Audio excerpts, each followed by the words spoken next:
வெளிப்படையா தெளிவுபடுத்த வேண்டிய நேரம் இதுன்னு நினைக்கிறேன். அதாவது என்னால ஒரு நிறுவனம் நடத்தப்படுது மஹியான்னு சொல்லி. அந்த நிறுவனத்துக்கு கீழ் நிறைய நிறுவனங்கள் இருக்கு. அல்ஹம்துலில்லாஹ் அல்லாஹ்வுடைய உதவியை கொண்டு பல ஆண்டுகளுடைய சிரமத்துக்கு பிறகு ஒரு நிறுவனத்தை நம்ம நடத்திட்டு இருக்கிறோம். அதுல பல தொழிலாளர்கள் இருக்கிறாங்க, பல பேருக்கு வேலை வாய்ப்புகள் கொடுத்துருக்கோம். நிறுவனம் சார்ந்த பல தொழில்கள் இருக்கு. அதுல உணவகங்கள், ரெஸ்டாரண்ட் இருக்கு, கஃபே இருக்கு, அப்புறம் அல் இஹ்சான் டூர்ஸ் அண்ட் டிராவல்ஸ் இருக்கு. அது டூர்ஸ் அண்ட் டிராவல்ஸ்னா உம்ராவுக்காக அழைத்து செல்லக்கூடிய அந்த நிறுவனம் இருக்கு. அப்புறம் ஐடியில் கொஞ்சம் நிறுவனங்கள் இருக்கு. ஸோ இதெல்லாம் நம்மளால் நிர்வகிக்கப்படக்கூடிய நிறுவனங்கள்.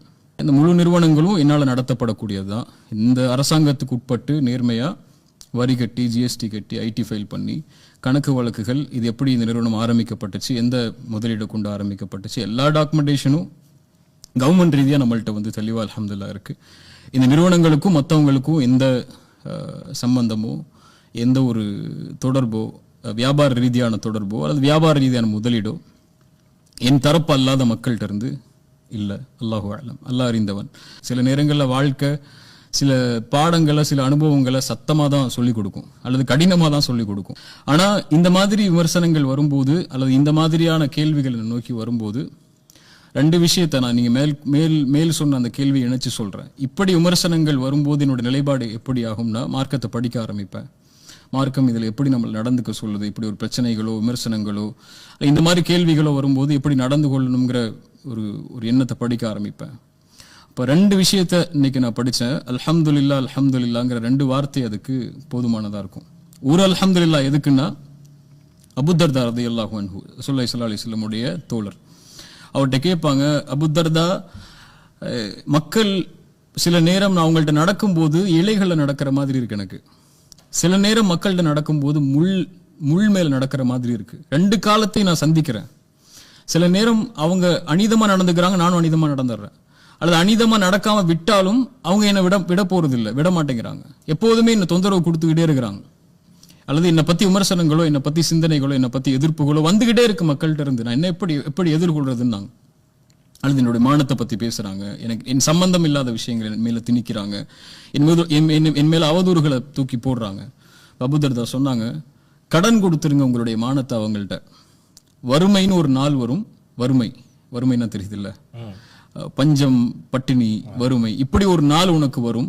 அந்த நாள்ல அந்த கடன் உனக்கு திருப்பி வரும். நாங்க ரசூலுல்லாஹி ஸல்லல்லாஹு அலைஹி வஸல்லம் கேட்டாங்க, ரசூலுல்லாஹ் கேட்டாங்க சஹாபாக்களை பார்த்து, மணில் முஃப்லிஸ், பரம ஏழை யாருன்னு சொல்லி. பரம ஏழைன்னு கேட்கும்போது சஹாபாக்கள் சொன்னாங்க, யார சொல்ல, யாருக்கு காசு இல்லையோ, வசதி இல்லையோ, பணம் இல்லையோ, ட்ரெஸ் இல்லையோ, இந்த மாதிரி பரம ஏழைன்னு ரசூலுல்லாஹி ஸல்லல்லாஹு அலைஹி வஸல்லம் சொன்னாங்க. பரம ஏழை அவ இல்லை, நாளைக்கு மறுமையில தொழுகையோட வருவான், ஜக்காத்தோட வருவான், நோன்போட வருவான், ஹஜ்ஜோட வருவான், பெரிய பெரிய வணக்க வழிபாடுகளோட வருவான். ஆனா அவனுடைய வணக்க வழிபாடுகள் எல்லாம் தூசியா பறக்க விடப்பட்டு, இவர்களுடைய பாவங்கள் எல்லாம் அவனுக்கு கொடுக்கப்பட்டு, அதன் காரணமா சொர்க்கத்துக்கு தகுதியா வந்த நபர் நரகத்துக்கு தூக்கி எறியப்படுவார். அவர் தான் பரம ஏழைன்னு சொன்னாங்க. என்ன அர்த்தம்? அவர் யார்?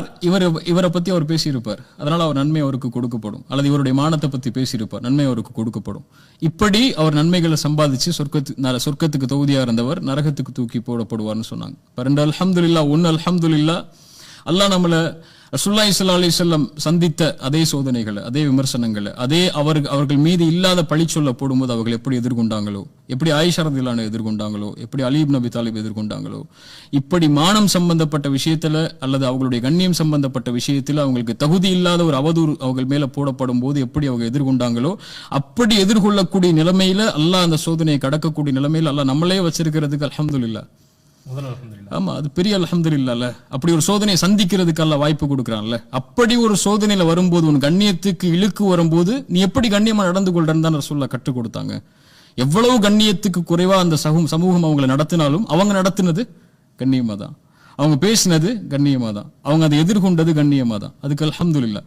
ரெண்டாவது அல்ஹம்துலில்லாஹ், அவர்கள் நம்மளை பத்தி அவர்கள் அறியாத விஷயத்தை பேசுறதுனால அவர்களுடைய நன்மைகளுடைய கதவு திறக்கப்பட்டு நம்மள்ட்ட கொட்டிக்கிட்டே இருக்கு.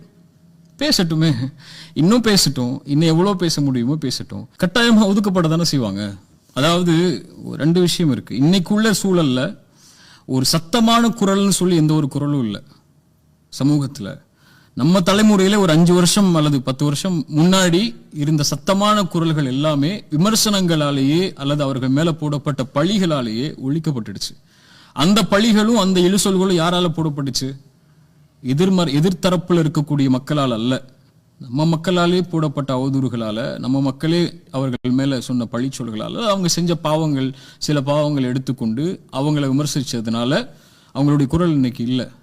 இப்ப சமூகத்துக்காக குரல் கொடுக்கக்கூடிய மனிதர்கள் அவங்க தவறு செய்வாங்க, யாருமே தவறு செய்யாதவங்க இல்ல. தவறு செய்தால் அவர்களை அழைத்து அந்த தவறுக்கு வழிகாட்ட வேண்டிய சமூகம் அவர்களை ஒதுக்கி வைக்கிறதுக்கும் விமர்சனம் செய்யறதுக்கு மட்டும்தான் முன்னாடி இருக்கு. இப்படிதானே? யாரும் வழிகாட்ட முன்னாடி இல்லையே. இப்போ நானே ஒரு தவறு செய்யறேன்னு வச்சுக்கோங்களேன், எனக்கு என்ன வயது இருக்கும், ஒரு 30 இருக்குமா, 31 அந்த மாதிரி இருக்குமா, 30-31 வயதுல இருக்கக்கூடிய நானே ஒரு தவறு செய்யறேன்னா, அனுபவம் இல்லாத மார்க்கத்தை படித்து கொண்டிருக்கக்கூடிய அல்லது சமூக மக்களோட அதிகமா பழகாத என் மாதிரி மக்கள் தவறுகள் செய்யப்படும் போது கூட அது விமர்சனமா தான் திரும்பி வருதே தவிர வழிகாட்டல எனக்கு திரும்பி வரல. அப்ப என்னுடைய பாதையில இன்னொருவர் நாளைக்கு ஒருவர் பயணித்தாலும் அல்லது என்னுடைய பாதையில யாரொருவர் சமூகத்துக்காக பயணித்தாலும் இப்படித்தான் சமூகம் விமர்சனங்களை கொண்டு மட்டுமே அவர் அழிக்கணும்னு நினைச்சதுன்னா அது எங்க கொண்டு போய் நிப்பாட்டும்? இப்ப யார் வருவா இந்த சமூகத்துக்காக குரல் கொடுக்க? யார் வருவா இந்த சமூகத்துக்கு வழிகாட்ட?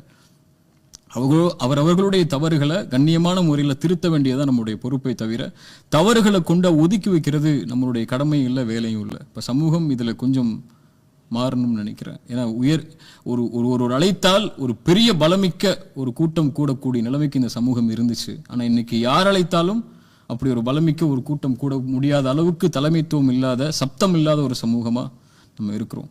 அதை கவனத்தில் கொள்ளணும்.